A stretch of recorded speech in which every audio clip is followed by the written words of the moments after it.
Physical refining செய்யப்பட்ட SKM Poorna rice brand oil.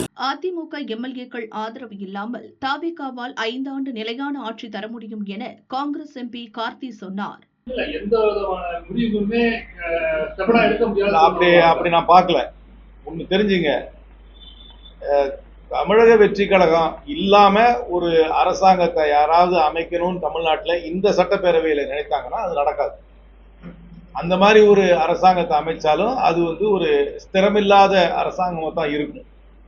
அதனால தமிழக வெற்றி கழகத்தை ஒதுக்கி விட்டு திரு விஜய் அவர்களை ஒதுக்கி விட்டு வேற எந்த ஒரு ஃபார்மேஷனும் என்னை பொறுத்த வரைக்கும் இந்த சட்டப்பேரவையில வர முடியாது. அதனால அவருக்கு அந்த அச்சம் இருக்க தேவையே இல்லை.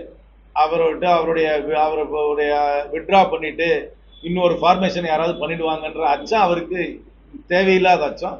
என்னை பொறுத்த வரைக்கும் அவருக்கு யார் அவருக்கு நேரடியாக ஆதரவு தந்திருக்கிறார்களோ அதுக்கப்புறம் அவங்க முதல்லயே நாங்கள் அன்கண்டிஷனல் சப்போர்ட் வெளியே இருந்து கொடுக்குறாங்க, அவங்கள வேணா அப்புறமேல அவங்ககிட்ட பேசி அவங்களே வேணா மந்திரி சபையில் வச்சுக்கலாமே தவிர புதிதாக அதிமுகவில் இருந்து பிரிந்தும் வரல. அது ஒரு ஒரு ஸ்பிளிண்டர் குரூப் அவங்களுக்குள்ளே தான் இருக்கிறாங்க. அதுக்கு அவங்க மேலே ஒரு சர்ச்சை வரும், அவங்களுக்கு ஒரு டிஸ்குவாலிஃபிகேஷன் நோட்டீஸ் சில கட்சியில் கொடுப்பாங்க, அது ஸ்பீக்கருக்கு போகும், அப்புறம் நீதிமன்றத்துக்கு போகும்.